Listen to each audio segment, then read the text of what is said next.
Hello,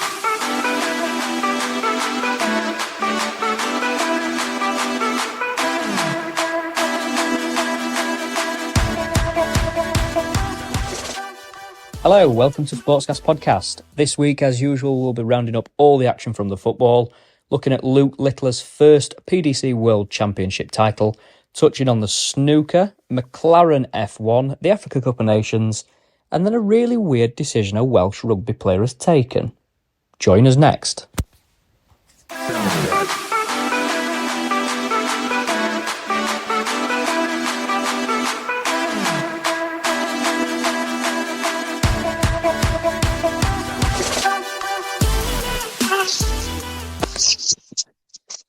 James, how are you doing? Oh, I'm all right, Jordan. How are you? You all right? I am well, thank you very much. Good. We are without Liam this week, so shall we try and kind of get through some of the main headlines that we kind of both know, and then kind of bumble his way through the darts and through the snooker? Yeah, we'll give it a go. Let's give it a go. We start with football.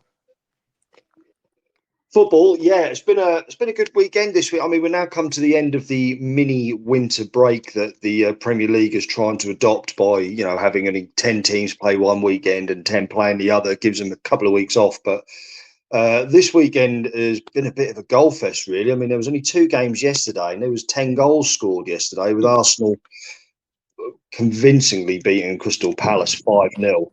And then, controversially, Brentford beating Nottingham Forest. I don't know if you've seen any of the football over the weekend, Jordan, but Ivan Toney, that was his first game back yesterday for Brentford after his 8-month suspension for gambling.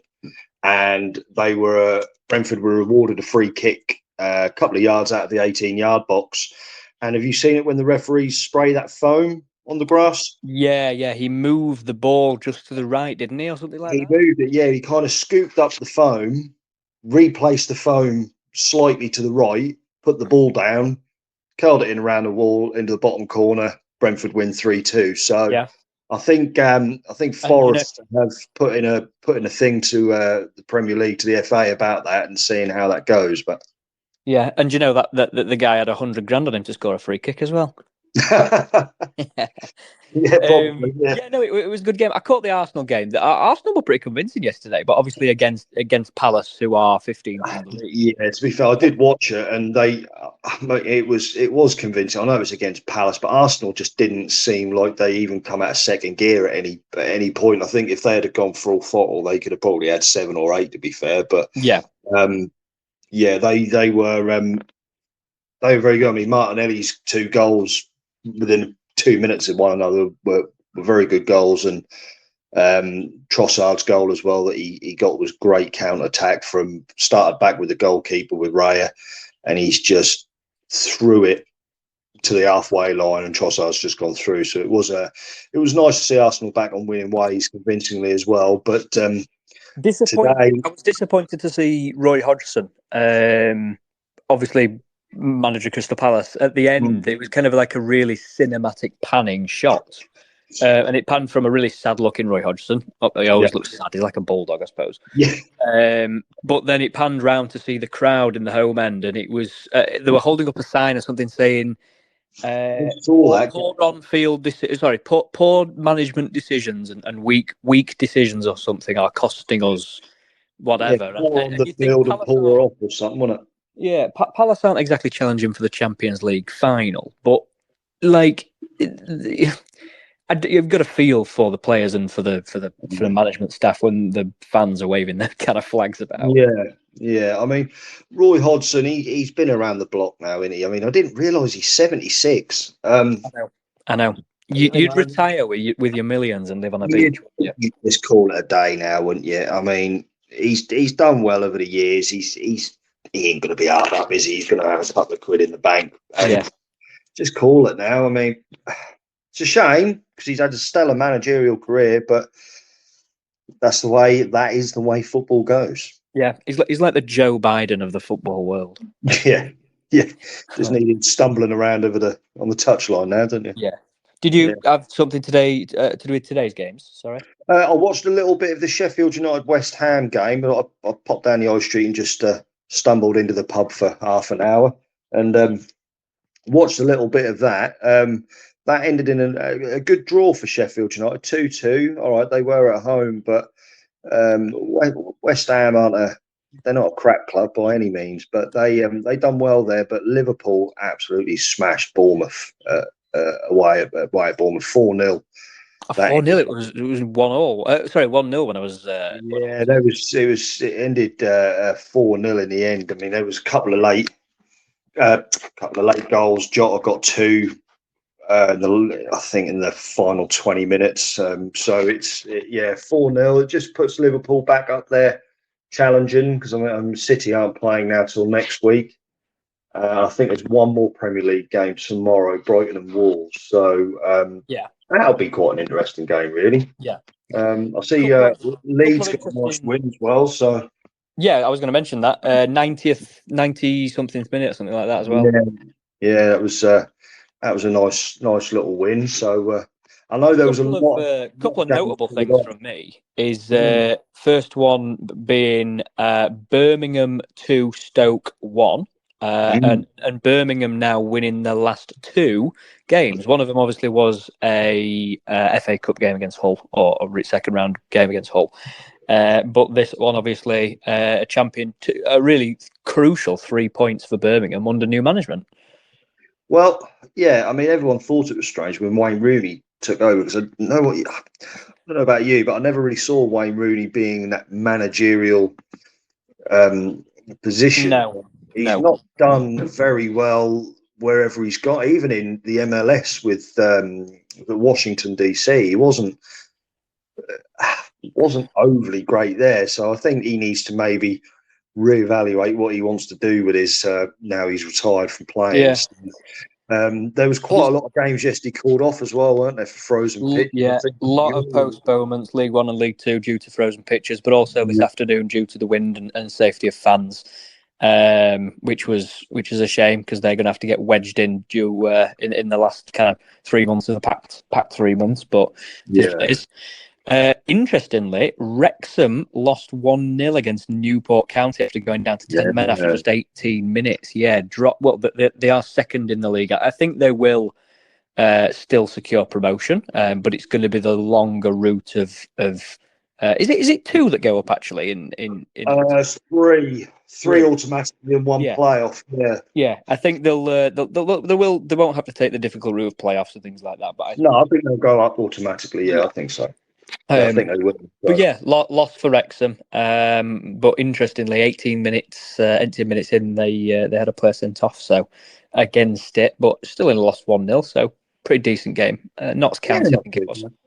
Yeah, Newport. Newport County, that's it. Newport County, yeah. So a little Welsh derby there. I've watched a bit of the African Cup of Nations as well this week. I've been dibbling in and out of that, and I don't know what to make of that tournament. I don't know if you've seen any of it, but I love it. I love it. It produces. Don't get me wrong. I could not sit and watch it because the actual quality of the football is what we would refer to as very hit and miss. Yeah. I.e., couldn't hit a barn door and definitely does miss. But no, it does produce some quality moment. I think it's Maitreya or something like that. I don't know what the team is, Maitreya or something like that. They haven't scored in 10 hours of international football. And then this guy picks the ball up at midfield, and the commentator, it'll probably be on Twitter, the commentator says, this team have now not scored in 10 full hours of playing. This guy picks up the ball at the halfway line, takes 4 or 5 guys on, puts it in the back of the net with a curling left foot. It was fantastic. And that's the kind of moments that I would like to watch in kind of snapshots in the African Cup of Nations. Well, I watched a bit of the Cape Verde game actually yesterday. It was just one of them where I just pondered by it. I watched a bit of that, and that was there was a player, I think it's Carrera, I think it is. He scored their first goal from a free kick. He'd already taken a couple of free kicks from 35, 40 yards out, and it was very Roberto Carles, with the long run up and just whacking it. He hit the crossbar on the first attempt, and then the second one he had out on the right hand side. he's just hit it, and the ball, it was like somebody it was a remote control ball. It was moving every which way you could think of, and the keeper just flapped at it because I don't think he knew where it was going to end up. But he has absolutely walloped it, and it was a great goal. But when I say about the African Cup of Nations, the football, yeah, it ain't great, but it is entertaining because it brings up, like you said, that goal when they haven't scored for 10 hours or whatnot. I was watching that Cape Verde game yesterday, and there must have only been 400-500 people in the stadium. Yeah, massive stadium, and they're just not getting the crowds in. No, well, this is. I saw something on TikTok a while ago, and I think we spoke about it a few podcasts ago about like a lowly team World Cup, and actually, when I've thought about it, the funding and the kind of the attraction that it would bring wouldn't pay the bills. I don't think No. Typically, I'm saying typically because it's not always the case, but typically the best football teams in the world come from developed nations, but also they have a high population. The more population, the more kind of football kind of players that you've got to choose from. But you've got a bigger pool to pick from, haven't you? Oh, exactly. And I just think who really wants to watch Mauritius versus San Marino? Like, I don't know if I do. And there has been some Asian Cup on this week, and I know Palestine played UAE or Saudi Arabia, one or the other. But realistically, who actually wants to sit down on a Friday night or a Thursday night or whatever, and watch that when there's paint to dry to watch instead? Yeah, that's true. It's a shame, but I mean, you'd think with Africa being one of the biggest continent on the planet with the highest population, so to speak, but like you're saying, they're undeveloped, aren't they? I mean, you've still got many countries out there that don't have base water and basics. So it's a shame, but hopefully it will. The final, when it gets here, it will probably be one of those nations like Egypt and Algeria and those northern African countries that have got a little bit of structure to them that will probably make it to the final. But I saw Salah went off injured, didn't he, the other night for Egypt? Yes. So hopefully that's not for Liverpool anyway. It's nothing too serious, but we shall. We'll have to wait and see on that. Of course. Luke Littler, darts, picked up his first PDC world title. Rewind 2-3 weeks. He was in Alexandra Palace and he lost in the final. However, came back with a bang in Bahrain. Beats Michael van Gerwen 6-5. He went 5-3 up, and then kind of bottled it a little bit at 5-5. And judging, kind of thinking back to what happened in the previous final, he should have gone, I think, 5-2 up if he hit that double two. But what he kind of, his experience and maybe his nerves and the world stage watching him kind of thing, it wasn't as televised and it wasn't as kind of hyped until he won it. And I think maybe that's what allowed him to keep his head. But even so, fantastic result for such a young talent. I think he's outstanding. I think there's loads. 9 dart, didn't he, in the quarters? He did. He hit 9 dart in the quarters, and he checked out with a 170 in the final.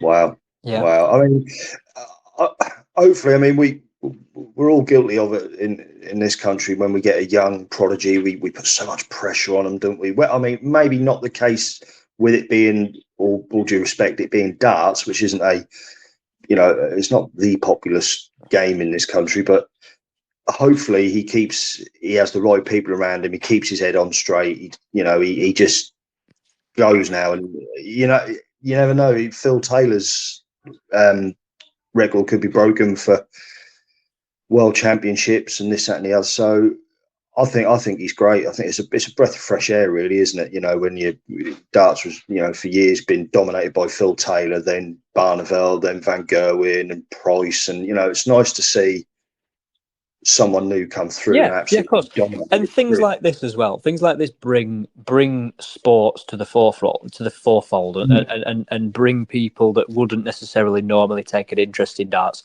take an interest in darts. And it's happened with a a few different sports, and these things come and go. But if darts can raise a lot of attention and raise some money and raise some kind of hype around the sport, that they will generate some new fans and they will generate a long-term fan base, and they will be following Luke the Nuke. When you Google things and Google recommends like things to buy when you Google stuff or like news articles. I Googled Luke Littler earlier just to see the result and the way that it broke down. The recommendation was like Luke Littler sponsored jerseys and T-shirts and things like that, like 110 quid. So they are well and truly jumping on the Luke Littler bandwagon. Yeah. Oh, good on them. I mean, I did find it with Bahrain. I didn't really think that was a darts place. I mean, it seems that the Middle East are taking everything at the minute, they from football to sailing and whatnot. But darts, a bit of a strange one. I think it only premiered there last year, so it's only the second time it's been held there. But there has to be a representation of every sport in the Middle East. I think now they want the finger in every single pie. Why not? Why not? Well, yeah, if it's done properly and it's why not? It's so Liam has sent me a single line on the snooker, and what I know on snooker is written down in front of me right now, which is Judd Trump versus Ronnie O'Sullivan in the snooker final this evening. I did have a quick Google before we came on air. He is 5-3 up, I believe. Yes. Judd Trump 5-3 up. Is he? Yes. And I think that's probably where the conversation stops. Yeah, that's pretty much all I know about snooker, to be fair. You put balls in holes. That's about it. Exactly. Yeah, no, but I mean, O'Sullivan, he's dominated for so long, hasn't he? And he just, every time he steps up to the table, you think he's going to win. I know Judd Trump I have heard him knocking about. He's a good player, but I just don't see anyone taking O'Sullivan off his perch at the moment. No. And I mean, it's, with respect to snooker, it's not like a super physical sport. I used to play years ago with a fag in their hand and a beer on the table, Exactly. Yeah. So, just want to quickly touch on Formula One. Formula One news from this week is obviously quite thin still, with us being in the off season, but Formula One does return in Bahrain actually, on February the 29th for free practice one, but we have had all but two teams now reveal when their 2024 car is going to be revealed. So some point between the 3rd and the 14th up to now of February, 10 out of 12 teams 6 out of 8 teams will be revealing their cars. But interestingly, McLaren have either had a PR kind of success or an absolute complete mental breakdown. So at the beginning of the week, McLaren deleted every picture from their Instagram. They completely renamed themselves to like user 235971451, something like daft like that. Yeah. They put up this cryptic kind of matte black on black kind of profile picture, and then they completely surprisingly, released a picture of their 2023 car with the 2024 livery on, and they're doubling down on the papaya. They've gone back to papaya for this year. They've got some new title sponsors. Same title sponsor with Chrome, but also some new sponsors as well. But kind of coming from somebody who knows Formula One, I know what I think, but I wanted to get your opinion. That kind of behaviour, do you think McLaren are just trying to create some hype, or do you think the McLaren engineers have stumbled on something unbelievable and they're kind of saying, we are reinventing ourselves and this is who we are, this is what we're going to be in 2024? So I've not seen or heard any of this because obviously, I'm not a massive fan of it all, but based on what you've just said, I would go with the first option, that possibly to try and get some hype. Because I mean, McLaren, if it ain't broke, don't fix it. You know, they're a superpower in that sport.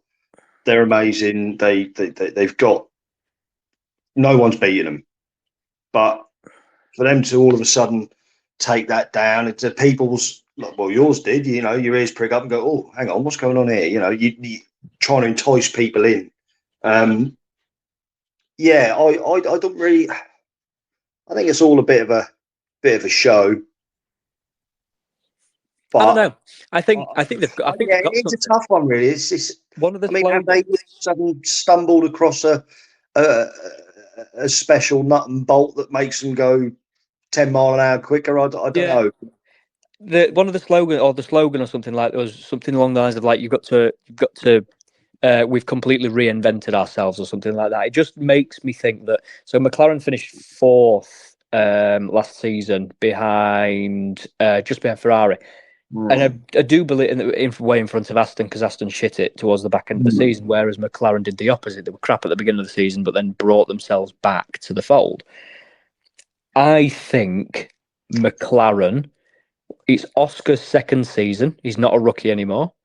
It's Lando's an experienced driver, and I genuinely think they have something for next year.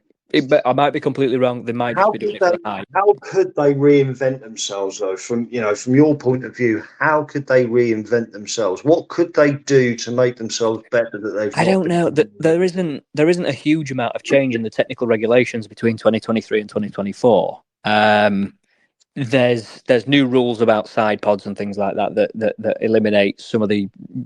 To be fair, some of the worst car designs from last year are now eliminated. You can't do that. And then some rules around skid plates. But literally minuscule things that wouldn't necessarily, I don't think, have a big impact. But even so, like finishing fourth, they ended up with some decent prize money. They've got stability in the team. And they have had, as a result, they will have had a really good amount of testing and wind tunnel time, so that the higher up you finish, the more wind tunnel time you get, and the more budget you get for the following year and everything like that. So I think they've got something. But then again, Zak Brown, who is the CEO of McLaren, his background is marketing. So he might could be playing a clever little card, couldn't they? Even so, we don't have long to wait. No, not long. So that'll be. Do you think it's going to be another Verstappen season? Oh yeah. It'll be another Verstappen season, unless one of the teams has discovered magic dust. Then, unfortunately, will be another Verstappen season. However, it is still interesting to me to watch the constructors' battle, because I think McLaren, Ferrari, and Mercedes are so close. They're almost on par with each other. And to a certain extent, I think McLaren on certain tracks are the far superior car. Ferrari just needs to sort out reliability, I think. But it's still it's still going to be an interesting season. But yes, I do think it's going to be Red Bull 2024, Red Bull 2025. I genuinely can't see any other outcome. All right, okay. Well, watch this space. We'll see what happens. Watch this space. Anything else to kind of round up or summarise? Well, something did pop up during the week, which I was absolutely baffled by. But more I've read into it and looked into it, I kind of get it. And that's Lewis Rees-Zammit, the Welsh rugby player, who he's only 22 years old. Yep. Already got 32 caps for his country. Been part of the British and Irish Lions tour in South Africa. Absolutely fucking lightning quick, unbelievably quick. Has decided that an hour before Warren Gatland is going to announce his team for the Six Nations, to say, hang on, boss, I'm going to take a bit of a break from rugby and I'm going to go to the NFL. Why was my first thought. Why? But then you look into it, and there's been a few players that have done it. Christian Wade done it back in 2019, I think it was.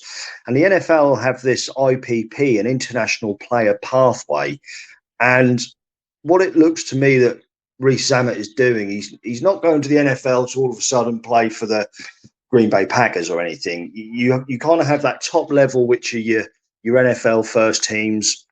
Then you have your second level, and then you have this third level, which is your IPP, and you kind of, it's like a long training camp type thing that you go into and you play little amateur games, and it's kind of where the NFL teams or the teams in the second tier will look at recruiting from, and so on and so on. So he can go there now, and he might not make it, and if he does, it's going to be a couple of years till he's playing in the NFL. But he's left Gloucester, and I think at Gloucester he's on about 100,000, 150,000 contract a year. By going to this in this IPP in the States, he automatically goes on to 40 grand a week. Yeah, I was going to say there must be a financial incentive for absolutely. So you look at it, you think, if you're kind of looking at Gloucester versus United States, anywhere in the United States is probably nicer than Gloucester. Yeah. I mean, Gloucester's a big place, but if he's young, he is young. I assume he's young. He's fit. He's strong. He's fast. Yeah. And the decision that he has made, it's not Luke Littler has decided that he's going to go and join the NFL. No. It's a very comparable sport, as much as Liam would probably wring my neck for saying that.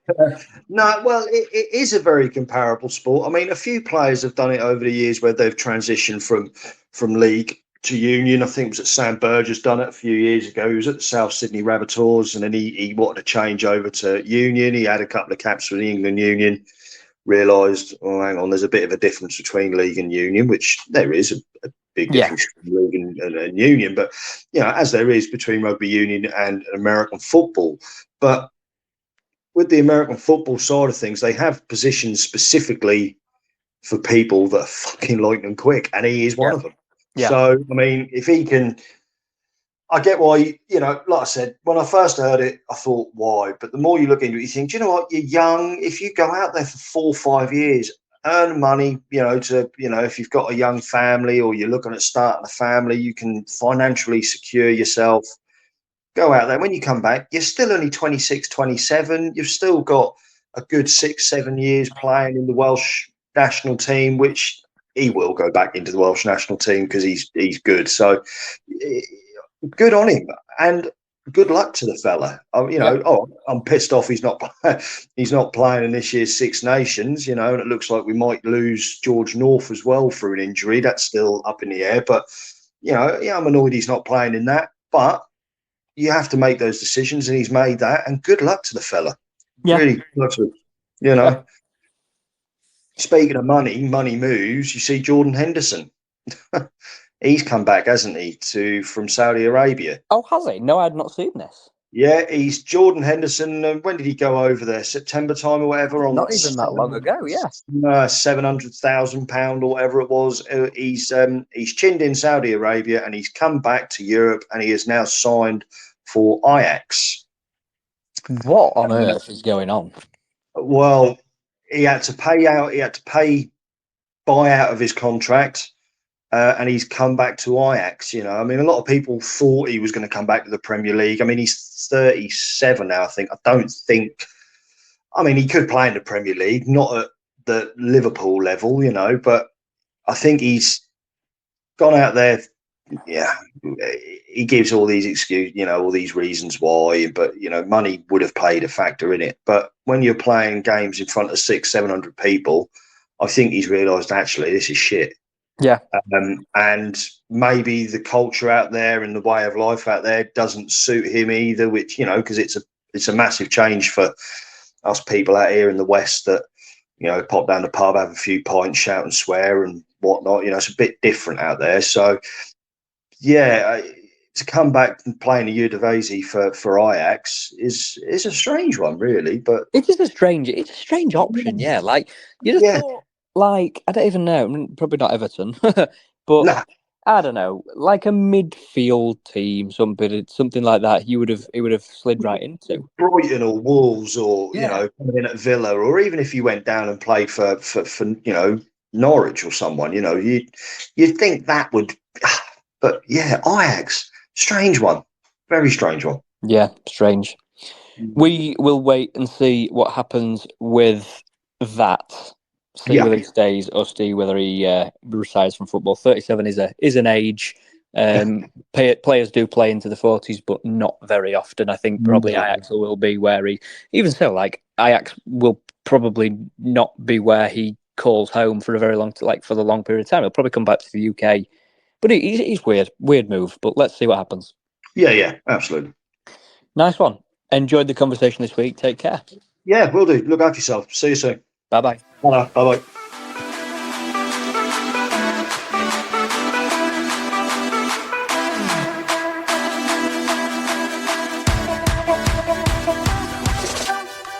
Thanks for joining us this week on the Sportscast podcast. As normal, you'll get us on our social media, Instagram and X, formerly Twitter, @SportscastPodUK. Join us again next week.